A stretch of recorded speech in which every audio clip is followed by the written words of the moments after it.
ఏంటండి? భక్తిలో రుచి శుచి ఉంటుందా?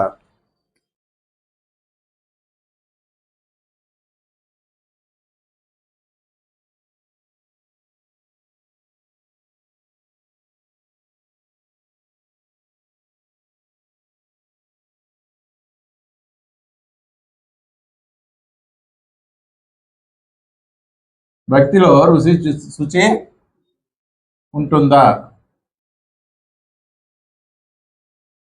ప్రభునందు ప్రియులారా, రుచి శుచి అనే పదాలు దేనికి వాడతామండి? రుచి శుచి అనే పదాలు దేనికి వాడతామంటే భోజన పదార్థాలకి వాడతాం. రుచి అంటే మనందరికీ తెలుసు, టేస్ట్. శుచి అంటే మీలో చాలా మందికి తెలియకపోవచ్చు. శుచి అంటే ఏంటండి? శుభ్రత. మరి భక్తిలో రుచి శుచి ఉంటాయా అని ఆలోచిస్తే ఖచ్చితంగా భక్తిలో ఏముంటాయండి? రుచి శుచి రెండు కూడా ఉంటాయి. రుచి శుచి ఉంటేనే అది నిజమైనటువంటి భక్తి. ఒక ఆహార పదార్థానికి రుచి శుచి ఉంటేనే మన శరీరం పోషించబడుతుంది. భక్తిలో కూడా రుచి శుచి రెండు ఉంటేనే మన ఆత్మ పోషించబడుతుంది. ఈ రుచి శుచి భక్తిలో లేకపోతే మన ఆత్మ ఏమవుతుందంటే నశించిపోతుంది. ఆత్మ నశించదు, కానీ ఆత్మ ఏమవుతుందంటే పోషించబడదు. మరి భక్తిలో ఈ రుచి శుచి అంటే ఏమిటో మనం ఆలోచిద్దాం. దీనికి సంబంధించినటువంటి వాక్య భాగం కీర్తనల గ్రంథం, కీర్తనలు గ్రంథం 34వ సంకీర్తన 8వ వచనం. కీర్తనల గ్రంథం 34వ సంకీర్తన 8వ వచనం. యెహోవా ఉత్తముడని రుచి చూచి తెలుసుకొనుడి.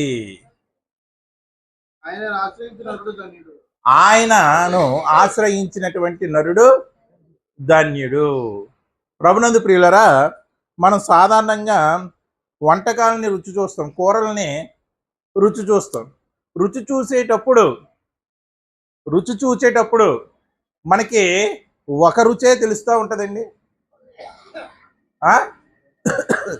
ఏదైనా ఒక కర్రీని టేస్ట్ చేసినప్పుడు ఏ రుచులు తెలుస్తాయి? కారం రుచి తెలుస్తుంది, వగరు ఉండదులేండి, ఉప్పు, కారం, పులుపు,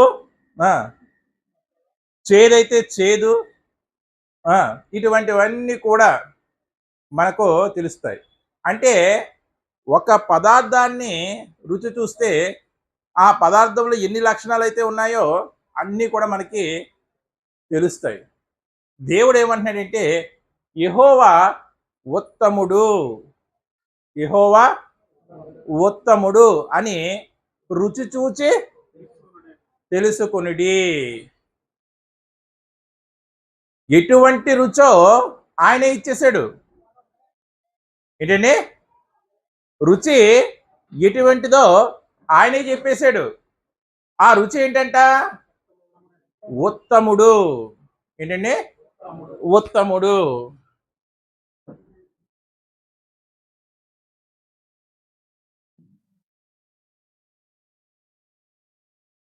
ఉత్తముడు అంటే ఏంటండి?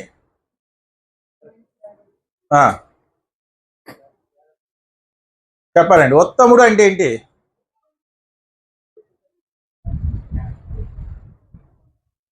మనం చాలాసార్లు చదువుకున్నటువంటి వాక్యమే. దేవుణ్ణి ఎలాగా రుచి చూడాలంట? ఉత్తముడని రుచి చూడాలంట. ఉత్తముడు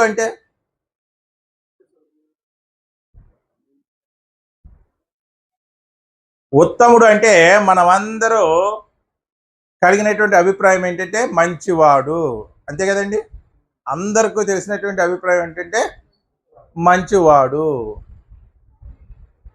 నిజమే, ఉత్తముడు అంటే మంచివాడే, కానీ ఉత్తముడు అంటే ఇంకా కొన్ని అర్థాలు ఉన్నాయి. నేను కొన్ని రాస్తాను చూడండి.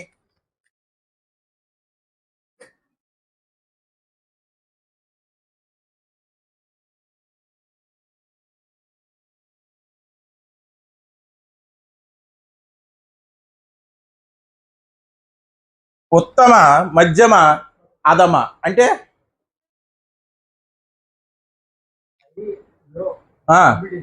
హై, మిడిల్, లో. ఉత్తమ మధ్యమ అధమ.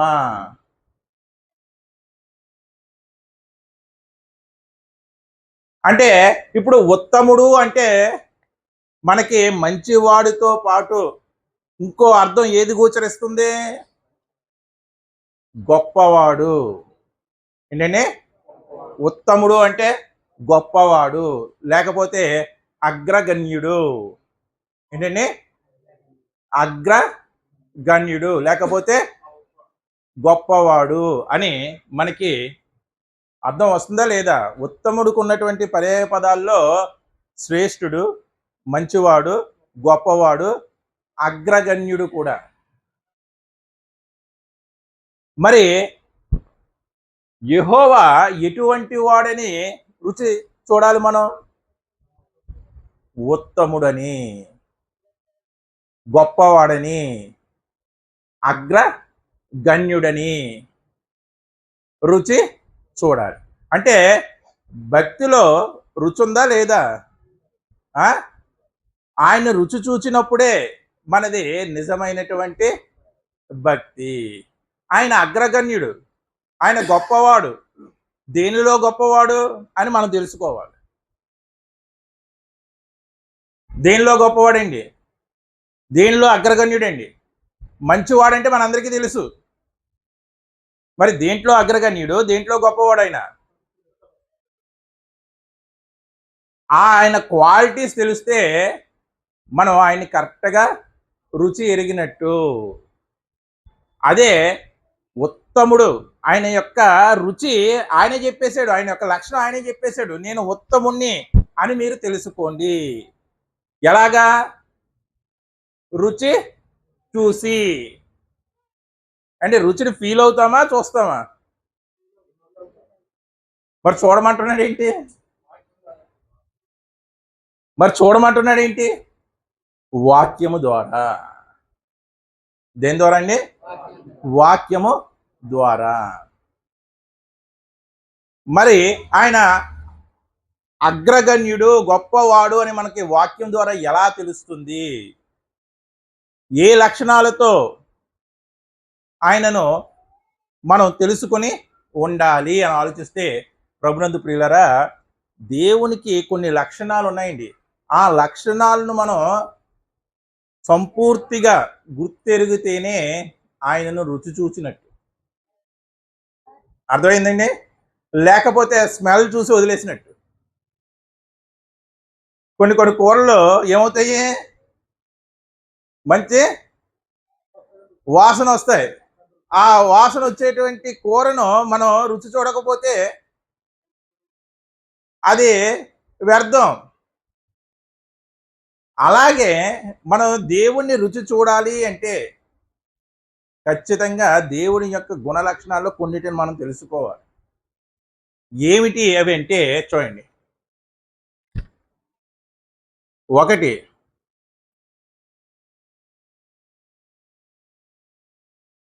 ఏంటంటే ప్రాపకుడు. దేవుడు ఎటువంటి వాడంట? దేవుడు ప్రాపకుడు అని నువ్వు రుచి చూడాలి. ప్రాపకుడని రుచి చూడాలి. కీర్తన గ్రంథం 71వ సంకీర్తన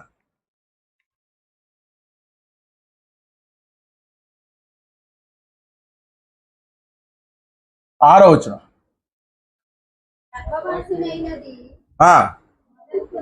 గర్భవాసినిదై మొదలుకొని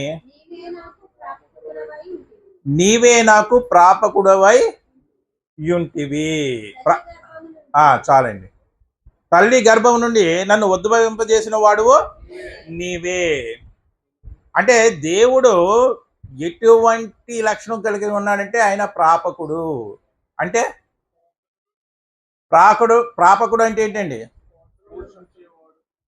ప్రాపకుడు అంటే సహాయం చేసేవాడండి. ఏంటి? సహాయం చేసేవాడు. ఎప్పటి నుంచి? గర్భవాసము చేసినప్పటి నుంచి మొదలుకొని అప్పటి నుంచి కూడా మనకి ఏమై ఉన్నాడంటే సహాయం చేసేవాడుగా ఉన్నాడు, ప్రాపకుడై ఉన్నాడు. దేవుణ్ణి ఈ విధంగా రుచెరగాలండి. మా అమ్మ నవమాసాలు మోసి నన్ను కన్నది అని మనం గర్విస్తాం. కానీ భక్తుడు చూడండి, భక్తుడి గర్భం ఏ విధంగా ఉందో. ఏమంటున్నాడు? నా తల్లి కాదు, మరి ఎవరో గర్భవాసినిదై మొదలుకొని నీవే నాకు ప్రాపకుడువు. ఎందుకంటే ఇరుకులో విశాలత కలుగు చేసిన వాడువు నీవే. తల్లి గర్భం అనేది అత్యంత ఇరుకైనటువంటి ప్రదేశం. ఆ ప్రదేశంలో విశాలత కలుగు చేసిన వాడు ఎవరు? దేవుడే. అంటే చూడండి, దేవుణ్ణి ఏమని రుచి ఎరగాలి అంటే ఆయన ప్రాపకుడు. సమస్త మానవాళ్ళందరికీ కూడా ఆయన ఏంటంటే ప్రాపకుడు అని రుచి ఎరగాలంట. మరి ఆ విధంగా రుచి ఎరుగుతున్నామండి. ఆ విధంగా మనం ఆలోచించడం లేదు. ఉత్తముడు అంటే అగ్రగణ్యుడు. దేవుణ్ణి మించిన ప్రాపకుడు ప్రపంచంలో ఇంకెవరైనా ఉన్నారండి? ఏ విషయంలో అగ్రగణ్యుడు? మనకు సహాయం చేసేటువంటి విషయంలో తల్లిని మించిన దైవం లేదంటారు. అంటారా లేదా? అంటారు. అంటే మనకు సహాయం చేసే విషయంలో తల్లిని మించినటువంటి అగ్రగణ్యుడు. ఆయన చేసేటువంటి సహాయం ఇంకెవ్వరు కూడా మనకి ఈ లోకంలో చేయగలరండి? చెయ్యలేరు. ఆయనే మన ప్రాపకుడు అని రుచి ఎరగాలి. ఇక రెండవది ఆలోచిస్తే ప్రభునందు ప్రియులారా,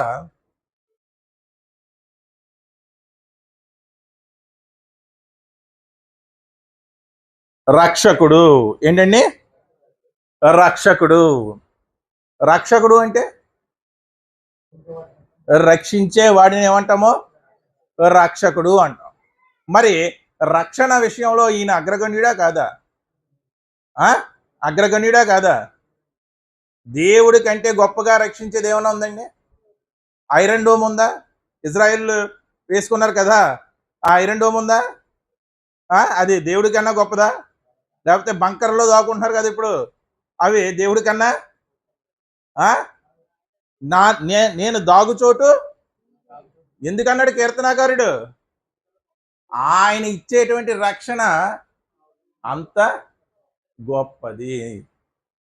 నా కోట, నా శైలమా, నా దుర్గమా, ఈ మాటలు ఎందుకు ప్రయోగించాడు? ఆయన ఇచ్చేటువంటి రక్షణ అంత గొప్పది. దావీదు అనగలిగాడండి, మనం అనగలుగుతామా? దేవుడు నా దుర్గము, దేవుడు నా కోట, దేవుడు నా శైలము అని, నా కేడము అని అనగలమా? ఎందుకంటే మనం అందుకు అనలేకపోతున్నామంటే సరైన రీతిగా మనం ఏం చూడలేదు? రుచి చూడలేదు. నా తండ్రే అండి నాకు అంతానే, నా తల్లే అండి అంతాను, నా కొడుకేనండి అంత. అంటే మనం ఎవరిని ఆశ్రయిస్తున్నాం? నరులను ఆశ్రయిస్తున్నాము. నరులను ఆశ్రయించుట కంటే యెహోవాను ఆశ్రయించుట మేలు. అందరికీ చక్కగా తెలుసు మనకి, కానీ సరైన రీతిలో ఏం చెయ్యం? ఆ టైం వచ్చేటప్పటికి రుచి చూడము. కొడుకు రుచిస్తాడు, తండ్రి రుచిస్తాడు, తల్లి రుచిస్తుంది, కానీ రక్షణ విషయంలో దేవుడు మనకి రుచించడండి. కానీ రక్షణ విషయంలో ఆయన ఎంత అగ్రగణ్యుడు అంటే రోమపత్రిక 8వ అధ్యాయం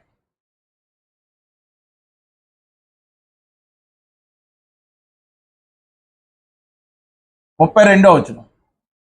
రోమపత్రిక 8వ అధ్యాయం 32వ వచనం.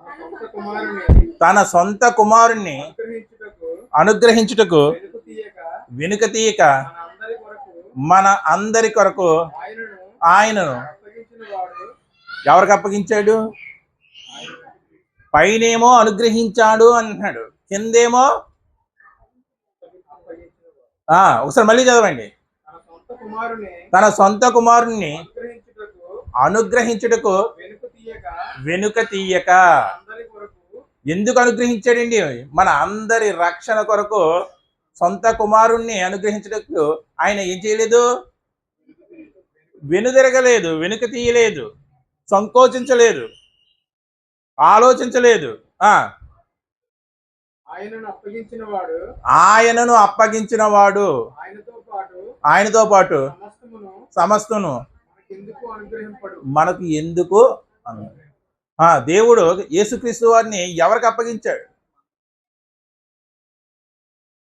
ఎవరికి అప్పగించాడు? మనకైతే అనుగ్రహించాడు. మరి ఎవరికి అప్పగించారు? మన పాపాల నివృత్తికి, శిలువ మరణానికి అప్పగించాడు. శిలువ మరణానికి అప్పగించాడు. అంటే చూడండి, ఇది త్యాగంతో కూడినటువంటి రక్షణ. త్యాగంతో కూడినటువంటి రక్షణ. ఈ రక్షణ అనేది దేవుడి యొక్క అనాది కాల సంకల్పం. ఎఫెసీ పత్రిక 1వ అధ్యాయం 4వ వచనం.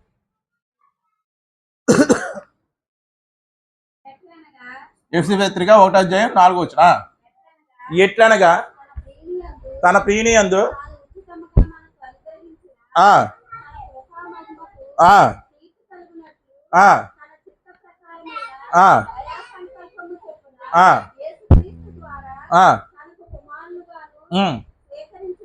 స్వీకరించుటకే మనల్ని ముందుగా తన కోసము నిర్ణయించుకొని మనము తన ఎదుట పరిశుద్ధులమును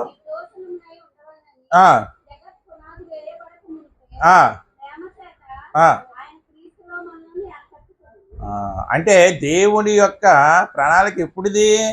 జగత్తు పునాది వేయబడక మునుపు. అంటే ఈ రక్షణ ప్రణాళిక ఎప్పుడుది? క్రీస్తునందు మనల్ని ఏర్పరచుకోవాలనే రక్షణ ప్రణాళిక మనం పుట్టక ముందు, జగత్తు పునాది వేయబడక ముందు రక్షణ ప్రణాళిక. దేవుణ్ణి రక్షణ గురించి ఆలోచిస్తే అక్కడి నుంచి ఆలోచించుకు రావాలి. ఎక్కడి నుంచి? ఆయన రక్షణ ప్రణాళిక ఎక్కడి నుంచి వేశాడు ప్లాను? జగత్తు పునాది. మనం ఏమనుకుంటాం? దేవా ఈ సంవత్సరం రక్షిస్తే చాలు, ఈ రోజు రక్షిస్తే చాలు, నన్ను ఒక 70 సంవత్సరాలు రక్షించు ప్రభువా చాలు, ఈ కష్టం నుంచి రక్షించు ప్రభువా చాలు. కానీ దేవుడు నీ పట్ల ఎప్పటి నుంచి కలిగి ఉన్నాడు రక్షణ ప్రణాళిక? జగత్తు పునాది వేయబడక ముందు నుంచి కూడా ఆయన రక్షణ ప్రణాళికని యందు కలిగి ఉన్నాడు. మరి ఈ విధంగా రుచి చూసామండి. మనకంతా కూడా ఇన్స్టెంట్గా అయిపోవాలి. ఎలా అయిపోవాలి? అప్పటికప్పుడు రక్షించేస్తే చాలు అలా అనుకుంటాం లేదా? ఖచ్చితంగా అనుకో. ఈ ఆపద నుంచి గట్టెక్కించే ప్రభు చాలు, ఇంకా నేనేమి అడగను. అంటే ఆయన రక్షణ ప్రణాళిక మనకు అర్థం కాలేదు. ఆయన ప్రణాళిక జగత్తు పునాది వేయబడక ముందు నుంచి ఉంది అని మనం అర్థం చేసుకోవడం లేదు. అందుకే ఆయన పూర్తిగా మనకు రుచించటం లేదు. దేని విషయంలో? రక్షణ విషయంలో. హెబ్రీ పత్రిక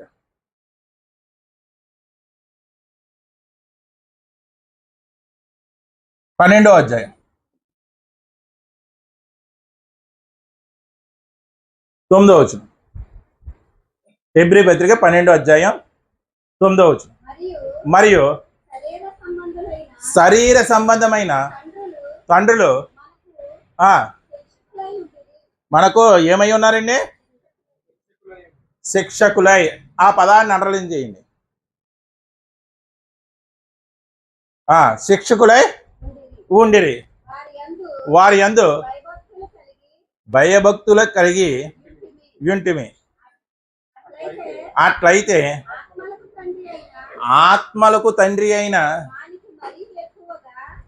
వానికి మరీ ఎక్కువగా లోబడి బ్రతకవలెను కదా. అంటే మన ఆత్మలందరికీ తండ్రి ఎవరండి?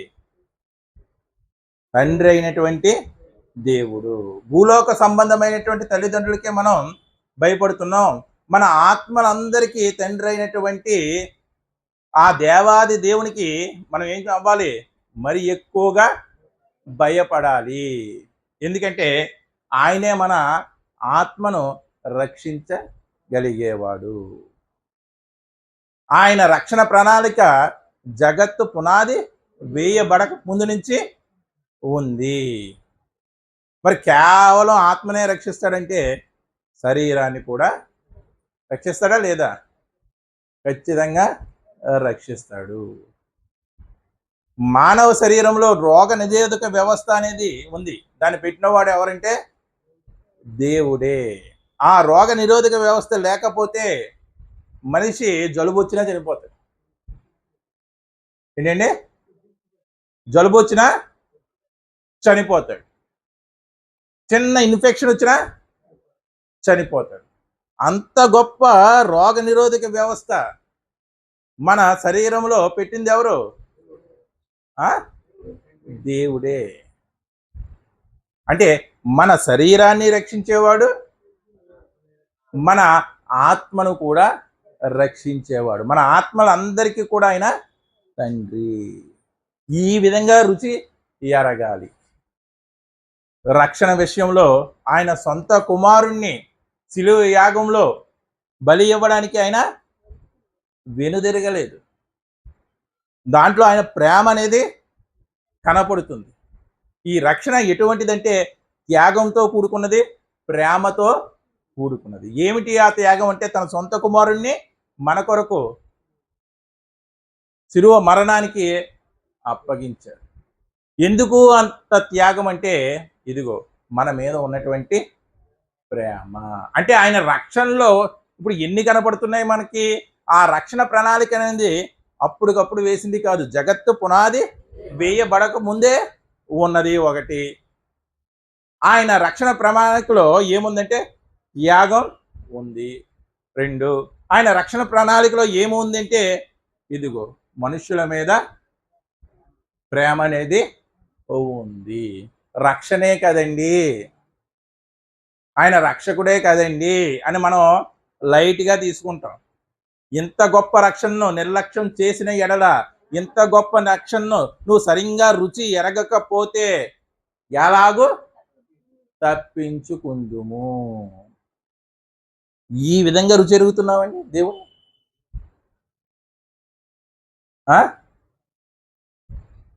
ఇదిగో ఆయన మనకు ప్రాపకుడని, ఇదిగో ఆయన మనకు రక్షకుడని ఈ విధంగా రుచి ఎరుగుతున్నామంటే లేనే లేదు. ఇక 3వది చూస్తే ప్రభునందు ప్రియులారా,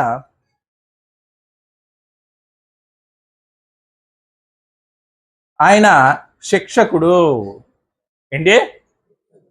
శిక్షకుడు. శిక్షకుడు అంటే శిక్షించే వాడు.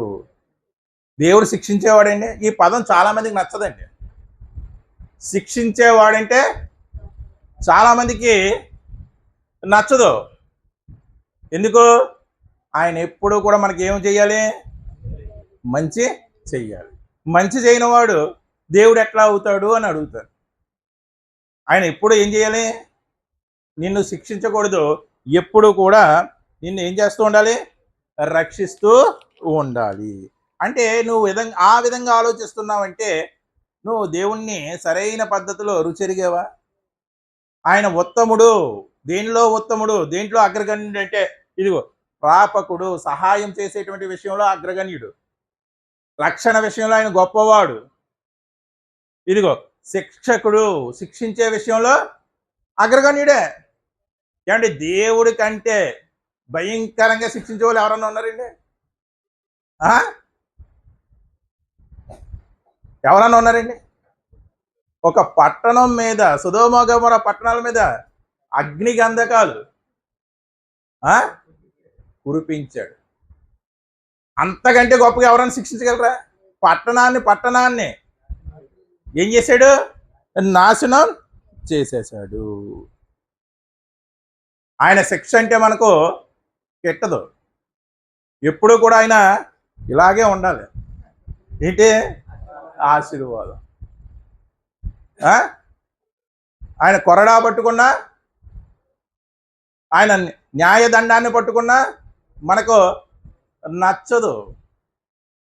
అందుకే ఆ పిక్చర్స్ కూడా మన మనస్తత్వానికి అనుకూలంగా పెట్టేసుకుంటాం. ఆయన గొర్రె పిల్లని ఎత్తుకున్నట్టు,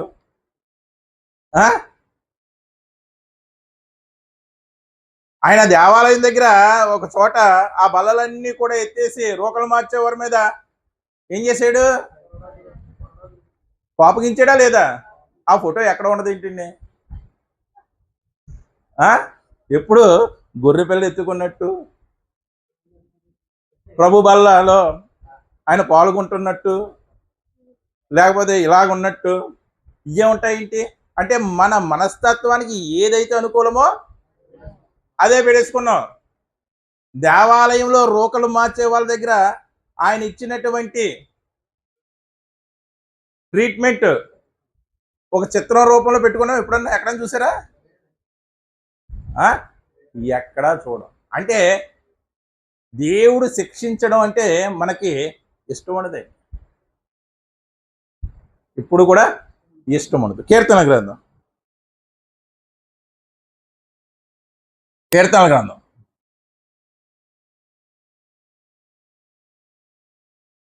30వ అధ్యాయం 5వ వచనం. కీర్తన గ్రంథం 30వ అధ్యాయం. ఆయన కోపము నిమిషం మాత్రము ఉండను, ఆయన దయ.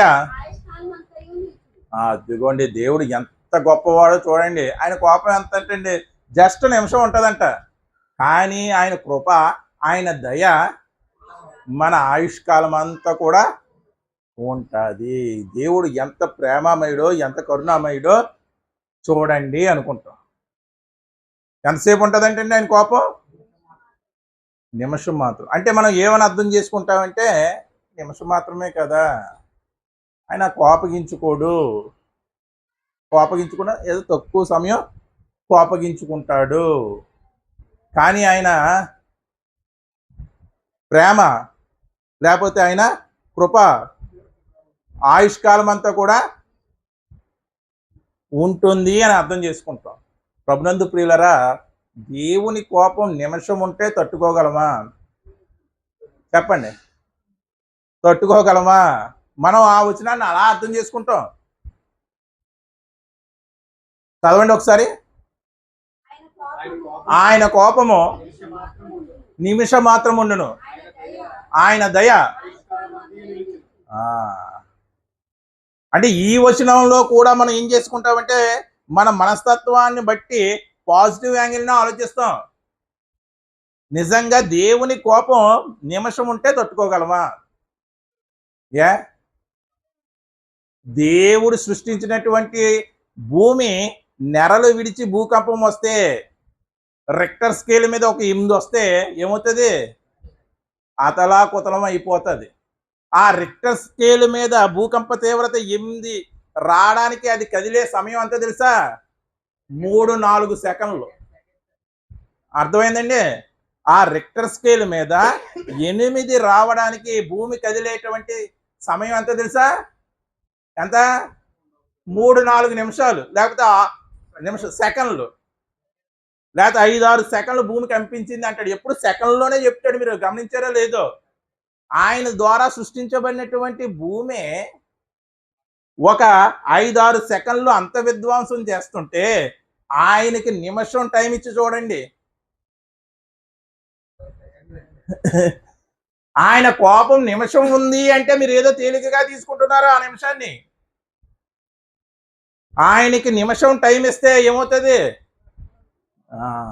ఈ విశ్వం అంతా కూడా వినాశనానికి గురవుతుందా లేదా? ఆయనకు సెకను కూడా కోపం రానివ్వకూడదు. ఆయన అనుదినము కోపించుచు మన మీద వాత్సల్యత చూపిస్తున్నాడు. అనుదినము కోపం వస్తుందంట, కానీ క్రీస్తును బట్టి మన మీద ఏం చేస్తున్నాడంట? వాత్సల్యత చూపిస్తున్నాడు. దేవుడు శిక్షిస్తాడు అంటే ఏదో చిన్నగా, ఏదో చిన్న కష్టం ఇచ్చేసి తర్వాత ఆయనే తీసేస్తాడు అని మనం భావిస్తాం. కానీ ఆయన కోపం యొక్క తీవ్రతను మనం అర్థం చేసుకోడు. మోషే మీద తిరుగుబాటు చేశారు ఎవరో? మిరియాము తిరుగుబాటు చేసింది. ఏమొచ్చింది? కోరాహు, అభిరాము, దాతు, ఓను, వీళ్ళు ఏమైంది? భూమి నెరలు విడిచి మింగి వేసింది. యెజబెలు ఏమైంది? రక్తం కుక్కలు నాకాయి. ఇంతకన్నా భయంకరమైనటువంటి శిక్ష విధించేవారు ఎవరన్నా ఉంటారండి? ఆయన శిక్ష విధించడంలో కూడా ఏంటి? అగ్రగణ్యుడే. మనకి ఈ యాంగిల్ నచ్చదు. ఈ విధంగా రుచి చూడం. యెహోవా యందు భయభక్తులు గలవారు అంటే భక్తికి ముందు ఏముండాలి? భక్తికి ముందు ఏముండాలి? భయం ఉండాలి. మనకి భయం ఉండదు. ఎందుకు భయం ఉండదు? శిక్షించడంలో దేవుడు ఎంత ఉగ్రుడో మనకు తెలియదు. నిమిషమే కదా ఆయన కోపం అంటాం. అంటే ఆయన శిక్షించే విధంలో మనం ఏమి చూడలేదు? సరిగ్గా రుచి చూడలేదు. వాడు ఇంకా నా దెబ్బ రుచి చూడలేదు. చూస్తే తట్టుకోలేడు అంటావా లేదా? అలాగా ఇంకా మనల్ని దేవుడి యొక్క శిక్షను రుచి చూడనివ్వడం లేదు. ఎప్పుడు ఆయన ప్రేమనే, ఎప్పుడు ఆయన శాంతాన్నే, ఎప్పుడు ఆయన దయనే, ఎప్పుడు ఆయన కృపనే మనకు నేర్పిస్తున్నారు. కానీ ఆయన శిక్ష విధిస్తే ఎంత భయంకరంగా ఉంటుందో, ఎంత ఉగ్రుడుగా ఉంటాడో మనకి రుచి చూడనివ్వడం లేదు. ఎవరు రుచి చూడనివ్వడం లేదు? బోధకులు. ఎవరో? బోధకులు. అపవాది, వాడు అనుచర గణం రుచి చూడని ఇవ్వడం లేదు. ప్రభునందు ప్రియులారా, శిక్షకుడు అంటే అర్థం శిక్షించేవాడు ఒకటేనా? చెప్పాలండి. శిక్షకుడు అంటే శిక్షించేవాడు ఒకటేనా? ఇందాక మీ చేత ఒక అండర్లైన్ చేయించాను. హెబ్రీ పత్రిక 12వ అధ్యాయం 9వ వచనం. హెబ్రీ పత్రిక 12వ అధ్యాయం 9వ వచనం.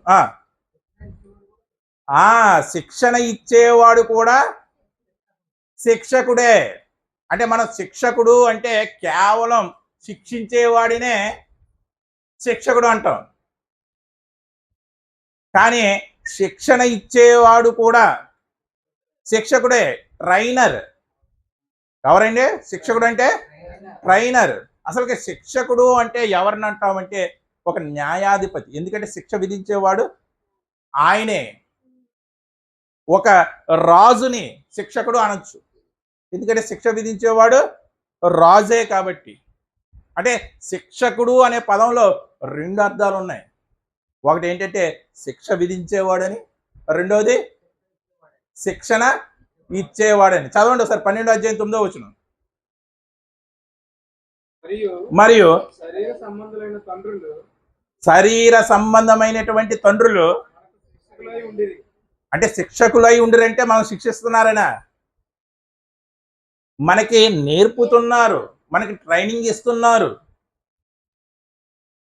శరీర సంబంధమైనటువంటి తండ్రులు మనకు ఏం చేస్తున్నారు? ట్రైనర్స్ అయి ఉన్నారు, శిక్షకులై ఉన్నారు. అటువంటి ట్రైనర్స్, అటువంటి శిక్షల పట్ల మనం భయభక్తులు కలిగి ఉన్నాము. చాలండి, చాలండి. అంటే శిక్షకుడు అంటే ట్రైనర్. మనల్ని దేవుడి కంటే గొప్పగా ట్రైన్ చేసే వాళ్ళు ఎవరన్నా ఉన్నారండి? ఎవరన్నా ఉన్నారండి? ఆయన ఏ విధంగా ట్రైన్ చేశాడు మనల్ని?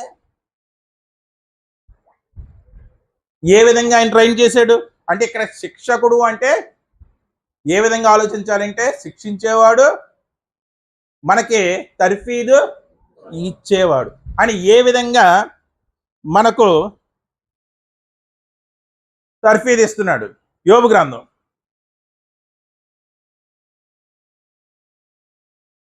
35వ అధ్యాయం 11వ వచనం. యోబు గ్రంథం 35వ అధ్యాయం 11వ వచనం. భూజంతువుల కంటే మనకు ఎక్కువ బుద్ధి నేర్పుచు. ఎవరు నేర్పిస్తున్నారు బుద్ధి మనకి?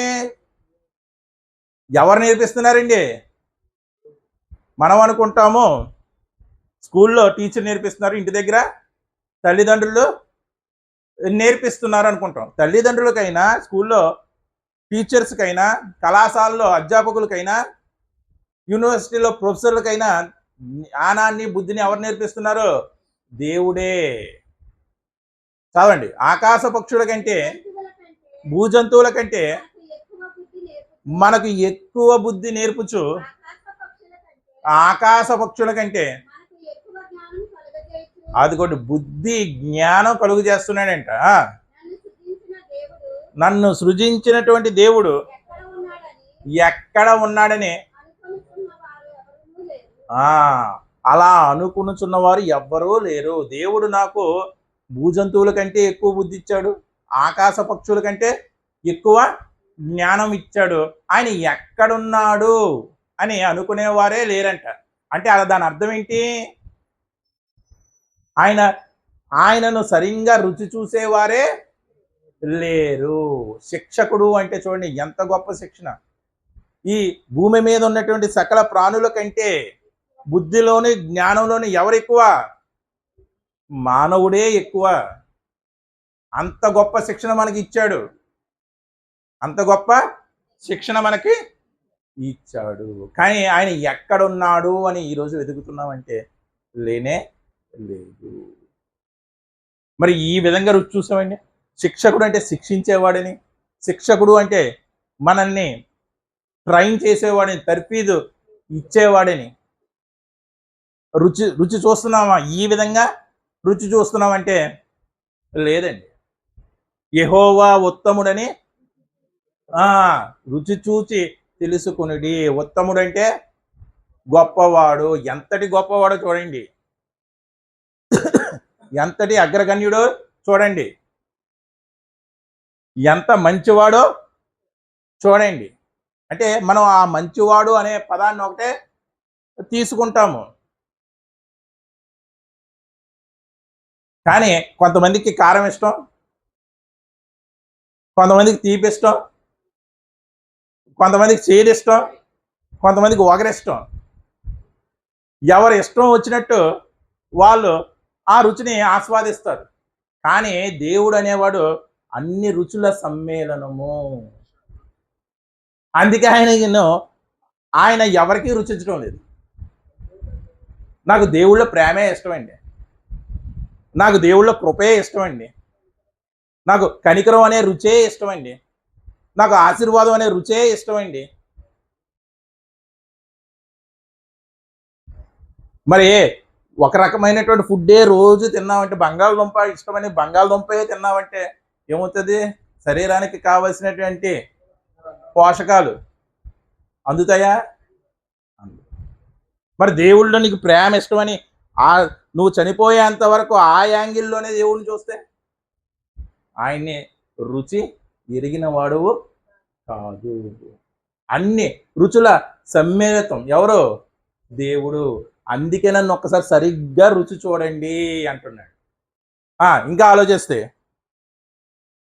ఆలోచిస్తే ఆయన పోషకుడు. ఏంటంటే పోషకుడు. ఎటువంటి పోషకుడు? ఎటువంటి పోషకుడు?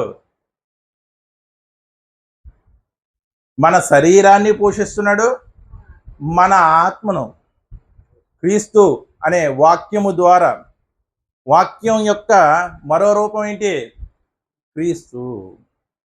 వాక్యం ద్వారా మన ఆత్మను పోషిస్తున్నాడు, మన శరీరాన్ని కూడా పోషిస్తున్నాడు. ఏమండి, మనం మనుషుల వరకే ఆలోచిస్తామండి, మనుషుల వరకే ఆలోచిస్తాం. దేవుడు నన్ను పోషిస్తున్నాడు. మనుషుల కంటే ఈ సృష్టిలో సకల జీవరాశులు ఉన్నాయి, మరి వాటిని ఎవరు పోషిస్తున్నాడు? ఒక తిమింగలానికి నువ్వు తిండి పెట్టగలవా? ఒక తిమింగలానికి నువ్వు తిండి పెట్టగలవా? నీ జీవితకాల సంపాదన సరిపోదు. ఒక ఏనుక్కి నువ్వు దత్తత తీసుకొని దాన్ని పోషించగలవా? మరి ఈ ప్రపంచంలో ఉన్నటువంటి సకల జీవరాశులకి ఆహారాన్ని ఇస్తుంది ఎవరు? దేవుడే. మనం ఏమనుకుంటామంటే నా రెక్కల కష్టంతో కొన్నానండి, ఏంటి కేజీ మాంసం 1000 రూపాయలు ఎట్టి, నా రెక్కల కష్టంతో నేను తింటున్నానండి. నేను తినేటువంటి తిండి ఎవరిది కాదు, నా కష్టం. నువ్వు కష్టపడడానికి నీలో శక్తిని పెట్టింది ఎవరు? దేవుడే. అంటా ఉంటారా లేదండి? ఎవరి మీద నేను ఆధారపడడం లేదు, నా రెక్కల కష్టం మీదే నేను. అంటే అలా అంటున్నావు అంటే ఇంకా దేవుడు నీకు రుచించాడా? రుచించలేదు. ఆ భావన నీలో ఎన్నాళ్ళు ఉంటే అన్నాళ్ళు కూడా దేవుడు నీకు రుచించలేదు. నెహెమియా గ్రంథం 9వ అధ్యాయం. నెహెమియా గ్రంథం 9వ అధ్యాయం 21వ వచనం.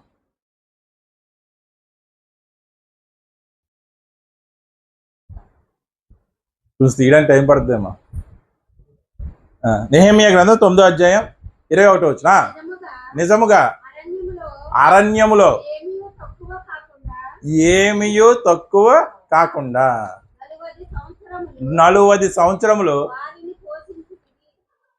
ఎవరు పోషించారు? 40 సంవత్సరాలు. ఎంతమందిని? 40 సంవత్సరాలు ఎంతమందిని పోషించాడండి? ఇశ్రాయేలు కాల్బలం ఎంత? 6 లక్షల కాల్బలం. అంటే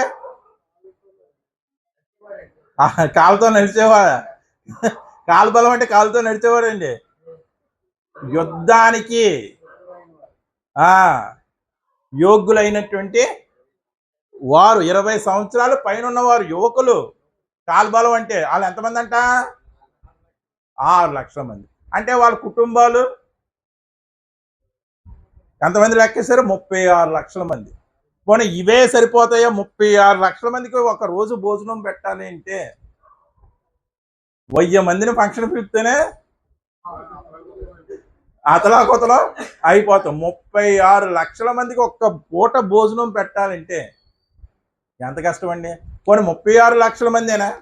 వారితో వాళ్ళ పశువులు లేవా? ఉన్నాయా లేదా? ఇంక అందుకే దేవుడు ఏం చేశాడు? రెడీమేడ్ ఫుడ్ ఆకాశం నుండి మన్నాను కురిపించేశాడు అని. ఎంత గొప్ప పోషకుడు చూడండి. చిన్నపిల్లల దగ్గర నుంచి లాగేసుకుంటుంది. ఏదన్నా ఉన్నా చిన్నపిల్లల చేతిలో ఏది ఉన్నా సరే లాగేసుకుంటుంది. ఏంటి? కాకి. అలాంటి కాకితో క్యారియర్ పంపాడు. ఎవరికి? చూడండి, ఆ మాంసం మొక్క దానికి తినాలని ఉంటుంది, ఆశ ఉంటుంది. కానీ ఆ ఆశని ఎలా అంచుకుంది? దేవుడు మాటకు లోబడే అణుచుకుందా లేదా? ఖచ్చితంగా అణుచుకుంది. మనము కూడా ఈ లోకాన్ని అనుభవించాలనే ఆశ ఉంటుంది. కానీ దేవుని యొక్క మాటకు లోబడి, లోకం మన చుట్టూ ఉన్నా సరే మనం లోకానికి ఏమై ఉండాలి? ఎలా ఉండాలి? వేరై ఉండాలి. లోకానికి ఉప్పై ఉండాలి, లోకానికి వెలుగై ఉండాలి. ఏలియా దగ్గరికి క్యారియర్ తీసుకెళ్ళినటువంటి కాకి నేర్పిస్తున్నటువంటి పాఠం. ఆ చిన్న పక్షి ఎంత గొప్పగా దేవుడికి లోబడిందో చూడండి. ఆశను ఏం చేసింది? అణుచుకుంది. ఇప్పుడు మన ఇంట్లో మాంసం కూర వండుకొని చారుతో భోజనం చేయాలంటే ఎలా ఉంటదండి? ఎలా ఉంటది? దానికి అటువంటి పరిస్థితి. అంటే కాకోలము చేత కూడా ఏం చేశాడు దేవుడు? ఏలియాని పోషించాడు. ఆయన గొప్ప పోషకుడు. ఈయనకన్నా గొప్ప పోషకుడు ఎవరున్నారా? పోషణ విషయంలో ఈయనకన్నా గొప్పవాడు ఎవరైనా ఉన్నారా ప్రపంచంలో? మరి ఈ విధంగా రుచి చూసామా? మన ఆత్మల పోషణను ఆయన ఎలా నిర్వహిస్తున్నాడు? వాక్యము ద్వారా. మన వాక్యము మన ఆత్మను ఏం చేస్తుంది? ఉజ్జీవింపజేస్తుంది, పోషిస్తుంది. అంటే మనల్ని ఫిజికల్గా పోషిస్తున్నాడు, మనల్ని ఆత్మీయంగా కూడా దేవుడు పోషిస్తున్నాడు. పోషణ విషయంలో ఈ విధంగా రుచి ఎరగాలి. ఇక చివరిది నిర్వాహకుడు. ఏంటండి? నిర్వాహకుడు. నిర్వాహకం కాదండి, నిర్వాహకం వేరు. గొప్ప నిర్వాహకం చేసాం అంటాం, అది వేరు. నిర్వాహకుడు అంటే నిర్వహిస్తున్నవాడు, సమస్తాన్ని నిర్వహిస్తున్నవాడు. ఎవరు? దేవుడు. యోబు గ్రంథం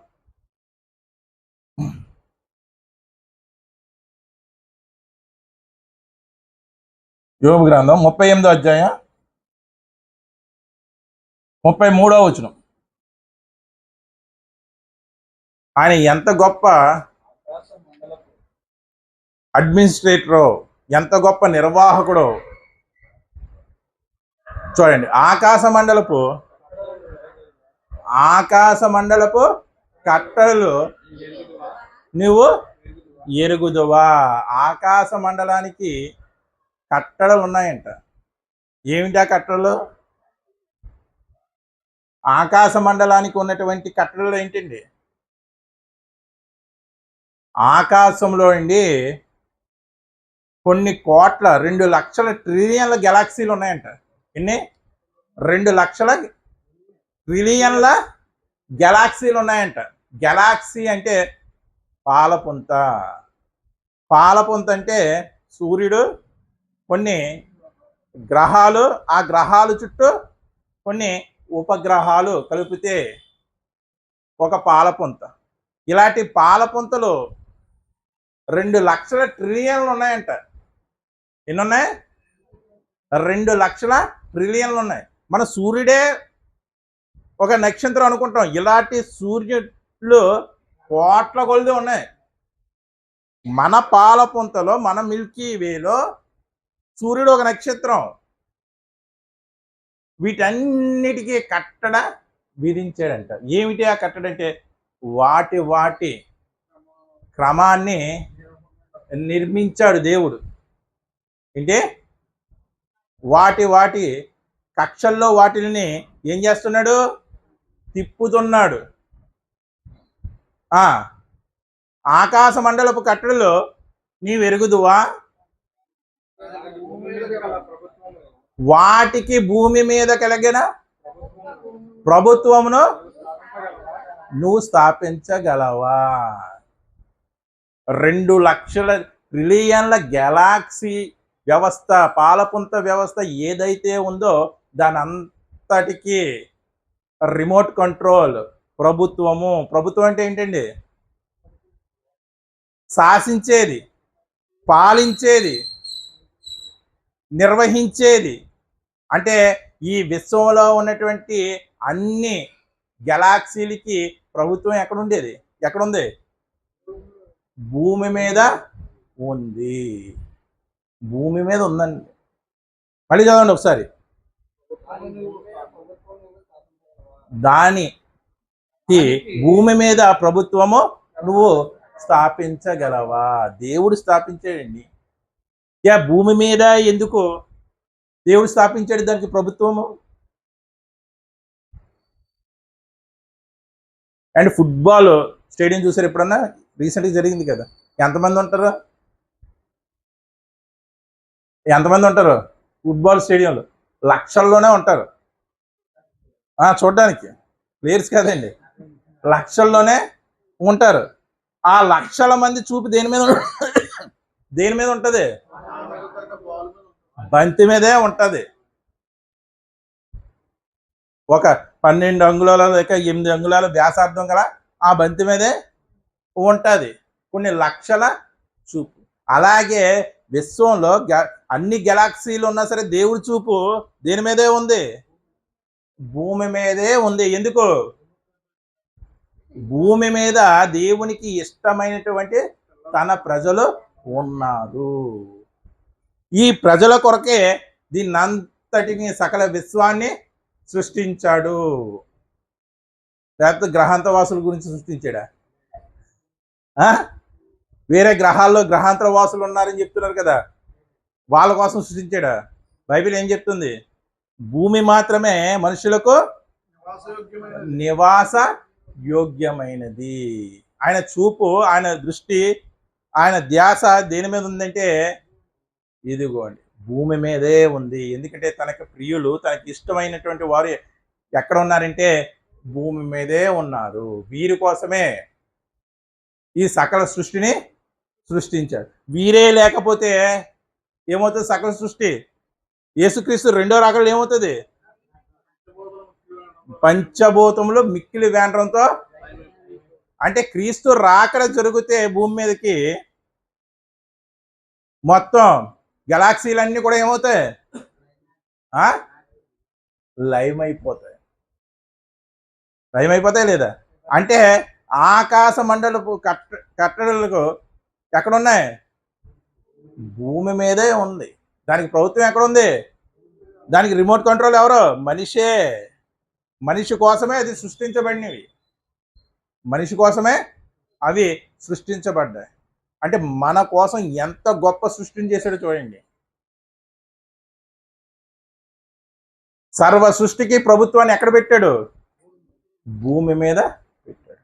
ఆ భూమి మీద ఉన్నటువంటి ప్రభుత్వం ఎవరు? మనుషులే. ఆదామును సృష్టించి ఏం చెప్పాడు? ఆక్రమించి దాని అంతటికి కూడా ఏమని చెప్పాడు? ఏలికగా ఉండు, ప్రతి ప్రాణికి నీ భయమును నీ బెదురును ఉండును. అంటే మకుటం లేనటువంటి మహారాజు మాట ఎవరు?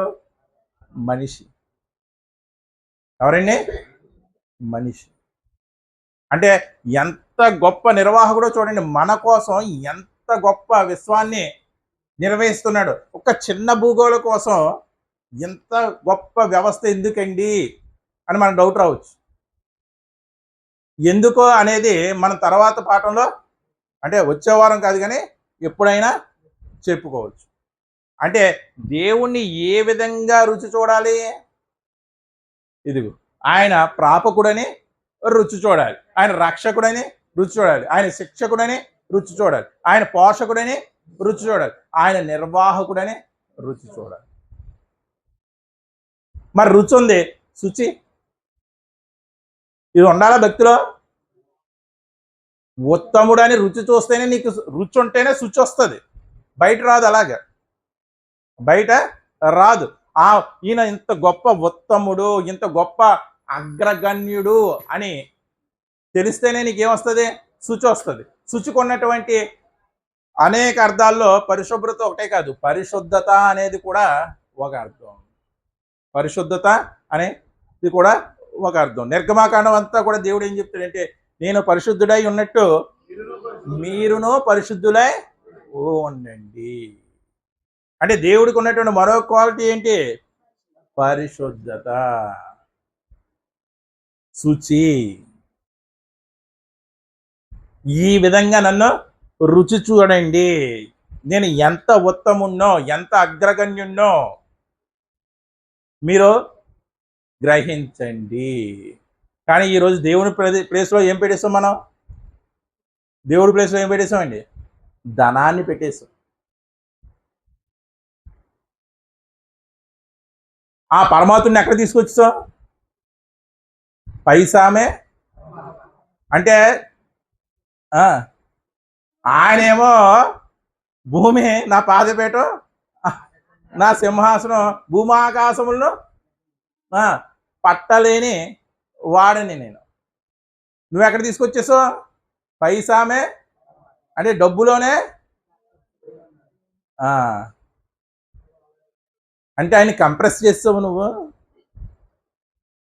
దేవుణ్ణి ఏం చేసావు? కంప్రెస్ చేసి దేంట్లో పెట్టేసావు? ఒక చిన్న నోట్లో పెట్టేసి. అంటే మరి ఈ రుచి దేవుడికి మెచ్చేదే రుచేనా? ఆయన కాకుండా ఈ లోకంలో గొప్పది ఏది లేదు అని నువ్వు రుచి ఎరగాలి. డబ్బులుంటే కొండ మీద ఏమొస్తుందంట? పోతే దిగి వస్తుంది. ఈ మాటలన్నీ కూడా మనం పలుకుతున్నామంటే ఆయన ఇంకా మనకి రుచించలేదు. మనం ఏం చెప్పుకుంటామంటే మన కంఠస్థ వాక్యమే, యెహోవా ఉత్తముడని రుచి చూచి తెలుసుకునిడి. ఆయనను ఆశ్రయించిన నరుడు ఎలాగ ఆశ్రయించాలి? రుచి చూచి ఆశ్రయించాలి. మరి నీ రుచి మొగ్గలు